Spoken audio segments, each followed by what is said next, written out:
છે જૂનાગઢ નગરપાલિકા ચૂંટણીને લઈને એક મહત્વપૂર્ણ સમાચાર મળી રહ્યા છે। માંગરોળ નગરપાલિકામાં આપ અને કોંગ્રેસ વચ્ચે ગઠબંધન। રાજ્ય કક્ષાએ ભલે ગઠબંધન નહીં પરંતુ માંગરોળમાં ગઠબંધન। સ્થાનિક કક્ષાએ વાટાઘાટો બાદ આ જાહેરાત કરાઈ છે। કોંગ્રેસ 23 બેઠકો પર ચૂંટણી લડશે, આપ 13 બેઠક પર ચૂંટણી લડશે। માંગરોળ નગરપાલિકામાં 9 વોર્ડની 36 બેઠકો માટે ચૂંટણી યોજાવાની છે, જેમાં હવે આપ અને કોંગ્રેસનું ગઠબંધન જોવા મળશે। મહત્વપૂર્ણ છે કે કોંગ્રેસ 23 બેઠકો પર ચૂંટણી લડવા જઈ રહી છે। રાજ્ય કક્ષાએ ગઠબંધન નહીં પણ માંગરોળમાં આ ગઠબંધન છે હવે જોવા મળશે। આગામી સમયમાં હવે જ્યારે જૂનાગઢ નગરપાલિકાની ચૂંટણી છે તેને લઈને હવે એક મહત્વપૂર્ણ સમાચાર કે જ્યાં નગરપાલિકામાં આપ અને કોંગ્રેસ વચ્ચે ગઠબંધન। આમ આદમી પાર્ટી દ્વારા આજે કોંગ્રેસ અને આમ આદમી પાર્ટી એ બંને સાથે મળીને માંગરોળની અંદર ચૂંટણી લડવાની જે વાત થઈ રહી છે તેમાં સ્થાનિક કક્ષાએથી ગઠબંધનની વાત જે મૂકવામાં આવી છે પ્રદેશ કક્ષાએ, તેમાં અમારા પ્રદેશના હોદ્દેદારો અને તમામ જે જવાબદાર વ્યક્તિઓ છે તેને સમક્ષ વાત મૂકવામાં આવી છે। સ્થાનિક ટીમ દ્વારા કોંગ્રેસ અને આમ આદમી પાર્ટીની સ્થાનિક ટીમ દ્વારા એક જે પ્રપોઝલ હતું એ ફાઇનલ કરી નક્કી કરવામાં આવ્યું છે અને ગઠબંધનની સાથે 13 જે સીટો છે એની ઉપર આમ આદમી પાર્ટી ચૂંટણી લડશે અને 23 સીટો ઉપર માંગરોળ નગરપાલિકાની અંદર કોંગ્રેસ ગઠબંધનની સાથે આ જે ચૂંટણી છે ચૂંટણીની અંદર લડવાનું છે। સંવાદદાતા વિજયસિંહ પરમાર આ મામલે વધુ જાણકારી આપી રહ્યા છે। વિજય, માંગરોળ નગરપાલિકાની ચૂંટણીમાં હવે આપ અને કોંગ્રેસ ગઠબંધનથી લડશે? ચોક્કસથી જિજ્ઞાસા જણાવી દઉં તો જે રીતે જૂનાગઢ જિલ્લાની 6 નગરપાલિકાની ચૂંટણી યોજાશે, જે પૈકી માંગરોળ નગરપાલિકા એક એવી છે કે જેમાં આમ આદમી પાર્ટી અને કોંગ્રેસ દ્વારા ગઠબંધનની જે વાત જણાવવામાં આવી છે, ગઠબંધન કરશે તે પ્રદેશ કક્ષાએ તેમની વાત પણ પહોંચાડી દેવામાં આવી છે। બીજી તરફ જે રાજુ બોરખત્રીયા જે પ્રદેશ સંગઠન મંત્રી છે તેમના દ્વારા પણ જણાવવામાં આવ્યું છે। બિલકુલ વિજયસિંહ, આપ લાઈન પર જોડાયેલા રહેજો। આપને તે ઈસુદાન ગઢવી અમારી સાથે જોડાઈ ગયા છે। ઈસુદાનભાઈ, સમાચાર મળી રહ્યા છે કે માંગરોળ નગરપાલિકામાં હવે કોંગ્રેસ અને આપનું ગઠબંધન જોવા મળશે।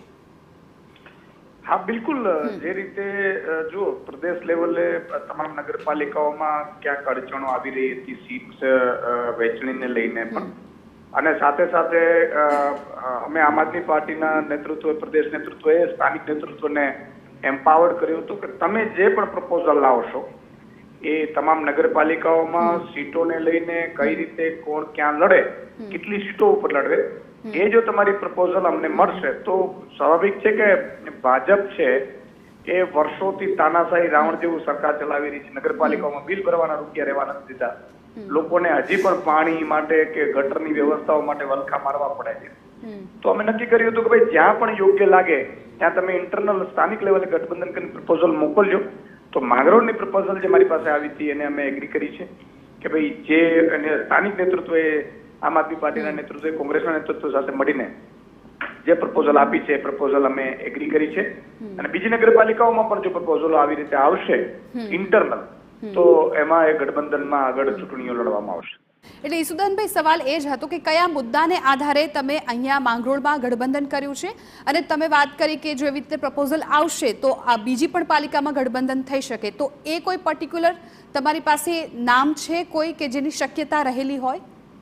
જુઓ, અત્યારે પ્રપોઝલો આવી રહી છે, સ્વાભાવિક છે કે મારી પાસે પ્રપોઝલ આવે, કોંગ્રેસના નેતૃત્વ શક્તિભાઈ પાસે પ્રપોઝલ જાય, સ્વાભાવિક છે કે કેટલીક સીટો હોય, માની લો કે આમાં વોર્ડ હોય, એક વોર્ડમાં 4 ઉમેદવારો લડવાના હોય, તો કેટલીક જગ્યાએ અમારે એવા પ્રોબ્લેમ પણ આવી રહ્યા છે કે જ્યાં માની લો કે આમ આદમી પાર્ટી 10 ઉપર પ્લાન હોય ને 12 ઉપર કે 14 ઉપર કોંગ્રેસ હોય, એવી રીતે તો પણ 10 ઉપર લડવી અઘરી પડે, કાં 8 ઉપર લડવું પડે, કાં 12 ઉપર લડવું પડે। તો આ રીતે કન્ફ્યુઝન પણ કેટલીક નગરપાલિકાઓમાં અત્યારે આવી રહ્યું છે। એટલે સ્થાનિક નેતૃત્વ છે એને જયારે બંધ બેસતે બંને ઓકે થાય, અને એમાંથી કેટલીક નગરપાલિકાઓમાંથી આવી રહી છે પ્રપોઝલો, નથી આવી રહી એવું નથી, પણ એમાં સ્વાભાવિક છે કે 2 સીટ નો થઈ શકે, 2 સીટમાં પ્રોબ્લેમ થઈ રહ્યું છે કારણ કે ક્રોસ વોટિંગ થઈ રહ્યું છે। એટલે એક વોર્ડમાં 4 હોય તો 4 કોઈ એકને આપવું પડે, પણ એમાં આમ આદમી પાર્ટીના માન લો કે 2 મજબૂત હોય તો 2 કોંગ્રેસના હોય, તો ત્યાં પ્રશ્ન પણ કેટલીક જગ્યાએ નગરપાલિકામાં આવી રહ્યા છે। પણ સ્થાનિક નેતૃત્વ છે એ ઓકે કરીને અહીંયા લાવશે તો એને બીજી નગરપાલિકાઓમાં પણ આ જ રીતે, અને મુદ્દાઓ તો સ્વાભાવિક છે કે સ્થાનિક મુદ્દાઓ છે, જે ગટર છે, પાણી છે, આ વ્યવસ્થાઓ છે, સાફ સફાઈ છે, અને સ્થાનિક મુદ્દાઓને નગરરાજ બિલને આગળ ધરીને અમે આગળ નગરપાલિકાઓમાં ચૂંટણીઓ લડવાના છીએ. બિલકુલ. ઈસુદાનભાઈ, કઈ એવી બાબતો છે કે જે બાબતો ધ્યાનમાં રાખીને આપ પાર્ટી છે એ ગઠબંધન માટે સ્વીકાર કરતી હોય છે? જુઓ, જેમ દેશ બચાવવા માટે ઇન્ડિયા ગઠબંધન અંતર્ગત આમ આદમી પાર્ટીએ જોડાઈ હતી, એવી જ રીતે ગુજરાતના નાગરિકોને બચાવવાની જરૂર છે. હવે ગુજરાતના નાગરિકોને માન લો કે ભાજપના કુશાસનમાંથી જો દૂર કરવું હોય અથવા ભાજપના રાવણ સેવા શાસનમાંથી જો છોડાવવું હોય તો સ્વાભાવિક છે ભાજપની એક પર્ટિક્યુલર વોટ બેંક છે.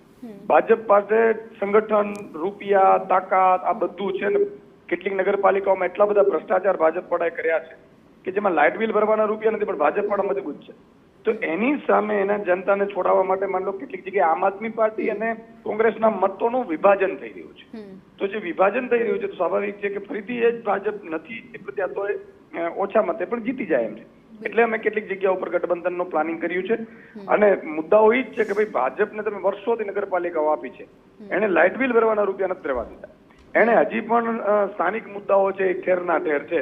જો આમ આદમી પાર્ટી હતો તો ગઠબંધનમાં જે પણ અમારી નગરપાલિકાઓ બનશે એમાં તમે 5 વર્ષમાં એક વિકાસના ડેવલપમેન્ટના કામ તમને જોવા મળશે.